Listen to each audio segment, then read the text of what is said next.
Thibaut, on se souvient de Samuel Umtiti, victime de racisme en Italie il y a quelques semaines, mais le racisme, ça ne se passe malheureusement pas qu'au foot et pas qu'en Italie. Des insultes similaires ont été proférées le week-end dernier en France à l'encontre d'un joueur de basket. Un ancien joueur professionnel, aujourd'hui amateur, qui a accepté de témoigner pour faire avancer les choses. Je m'appelle Loïc Akono, j'ai 35 ans, actuellement meneur au Metz Canonnier Basket en National 2. Je suis en fin de carrière et puis c'est ma dernière saison.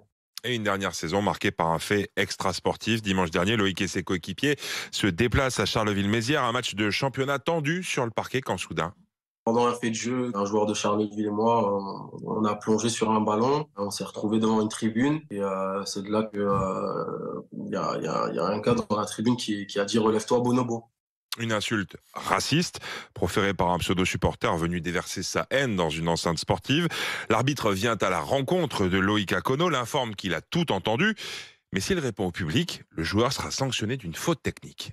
Je me suis dit, mais c'est pas possible. Je me fais insulter, j'ai pas le droit de parler, j'ai pas le droit de répondre et c'est moi qui me fais sanctionner derrière. J'ai été voir le deuxième arbitre du match, rien n'a été fait.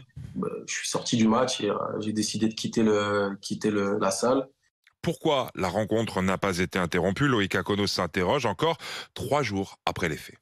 C'est très humiliant en fait. Aujourd'hui, j'ai du mal à encaisser, j'ai du mal à digérer. Je me pose beaucoup de questions. Pourquoi ça m'arrive à moi? Pourquoi ça arrive encore en 2023, ce genre de comportement? Le club messin, mais aussi le club de Charleville-Mézières font bloc derrière le joueur. Ce dernier a par ailleurs reçu le soutien de la fédération, mais aussi de nombreuses stars du basket, à l'instar de Nicolas Batum. Une vague de bienveillance nécessaire pour le joueur.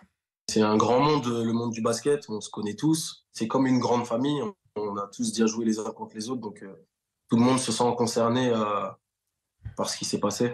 Une plainte a été déposée, une enquête a été ouverte par le parquet pour provocation à la haine. L'auteur des faits encourt une peine d'1 an d'emprisonnement, 15 000 € d'amende en vertu du code du sport. Et pour Loïc Akono, il est important de faire avancer les choses. Je pense avoir fait ma part du boulot et maintenant j'espère que les institutions et les autorités feront leur part du job. Moi je ne le lâcherai pas et s'il faut aller les chercher dans leur bureau, j'irai. Si on peut réussir à enlever tout ça dans nos salles de basket, toutes ces incivilités, toutes ces discriminations, ça sera déjà une belle victoire.